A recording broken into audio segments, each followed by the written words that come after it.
നിന്റെ ഉണ്ണിയോള് സ്കൂൾ വിട്ട് വന്നപ്പോൾ അവർക്ക് കൊടുക്കാൻ വേണ്ടി ഞാൻ ഇത്തിരി ക്യാരറ്റ് ദോശ ഉണ്ടാക്കുകയാണ്. അപ്പോൾ ക്യാരറ്റ് ചെറുതായി ചീകിയെടുത്തതും അതുപോലെ ആവശ്യത്തിന് മധുരം, കുറച്ച് നെയ്യാണ് ഒഴിച്ചു കൊടുക്കേണ്ടത്, ഇല്ലാത്തതുകൊണ്ട് ഞാൻ ഇത്തിരി വെളിച്ചെണ്ണ ഒഴിച്ചു കൊടുത്തതാണ് കേട്ടോ. നല്ല ടേസ്റ്റിയാണ്. ഹെൽത്തി ആവണമെങ്കിൽ ആ പഞ്ചസാര ഒഴിവാക്കാമായിരുന്നു.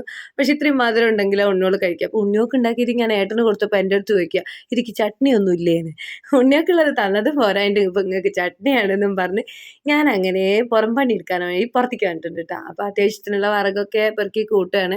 തൊടിക്കൂടെ കിടക്കുന്നുണ്ട്, നമ്മൾ മെനക്കെടാത്തോണ്ടാണ്. ഇപ്പൊ പിന്നെ അടുപ്പൊക്കെ കത്തിക്കാൻ തുടങ്ങിയില്ല. അപ്പൊ കുറച്ച് ഓലക്കൊടിയും കുറച്ച് കവുങ്ങിന്റെയും അങ്ങനെ കുറേയേറെ വിറകൊക്കെ ഉണ്ടാക്കി വീതറിന്റെ അടിക്ക് വെച്ചിട്ടുണ്ട് കേട്ടോ. അച്ചൂസ് തന്നെ ഇത്തിരി ഒന്ന് ഹെൽപ്പ് ചെയ്തിട്ടൊക്കെ ഉണ്ടായിരുന്നേ.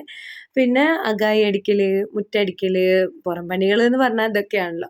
പിന്നെ നമ്മൾ മെഷീനിൽ ഇടാൻ പറ്റാത്ത കുറച്ച് തുണികളുണ്ടാവും, അതുപോലെ വെള്ള തുണികൾ, യൂണിഫോമൊക്കെ, അതൊക്കെ പുറത്ത് തിരുമ്പി മേലൊക്കെ കഴുകി ദീപമൊക്കെ കാട്ടി. അപ്പൊ അത്രയേ ഉള്ളൂ. ഒരു കുഞ്ഞു വീഡിയോ ആയിരുന്നു. ഇഷ്ടപ്പെട്ടാൽ ഒന്ന് സപ്പോർട്ട് ചെയ്യണേ.